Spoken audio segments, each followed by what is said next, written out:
All right, so today I'm here at Goodwill and want to see if I can turn a profit with 50 bucks. So let's go inside and see what they have.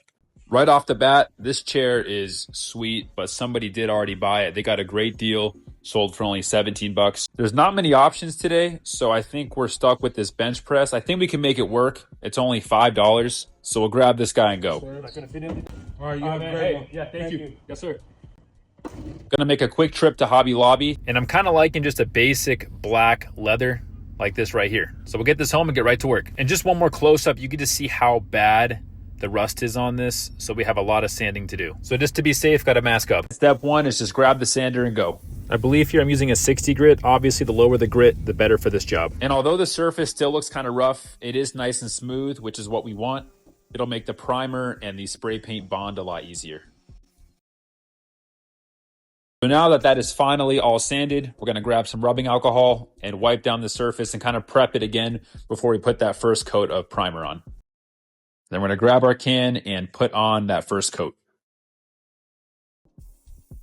And with primer, the more the merrier. I went ahead and did 2 coats on this. This is one of those steps that you don't want to skip over. And while that dries, we're going to work on the seat and remove the leather from the top. And once that's off, you can actually see that the foam is still in really good shape. So we got our new piece of leather here. Just going to drape it over, see how it looks. It looks good. Just time to cut it up, and then we'll get our staples and put this all together. And whenever it comes to using staples and fabric, whether you restore this or bar stools at home, you just want to make sure that you're applying a lot of pressure and that the fabric is nice and tight.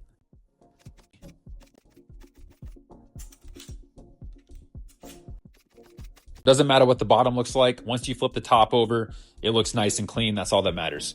All right, we have waited long enough. Now it's time to put on that first coat of red paint. And just like with the primer, the more the merrier. I always say to not be shy with spray paint. As long as it's not dripping, you want to put it on as thick as possible.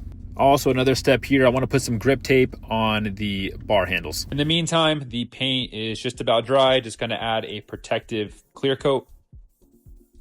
And I figure right before bed, why not apply the tape tonight? That way all this stuff can kind of dry and bond together.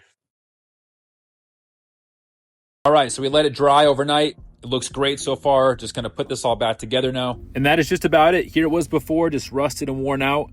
To here we have it now with a brand new paint job and a brand new seat. I wasn't too sure if we were going to be able to save this one, but one step at a time, we were able to bring it back to life. And the best part was it was a cheap build. The bench was $5, supplies for about 30, so all in for 35 bucks. I'm going to list it for 175.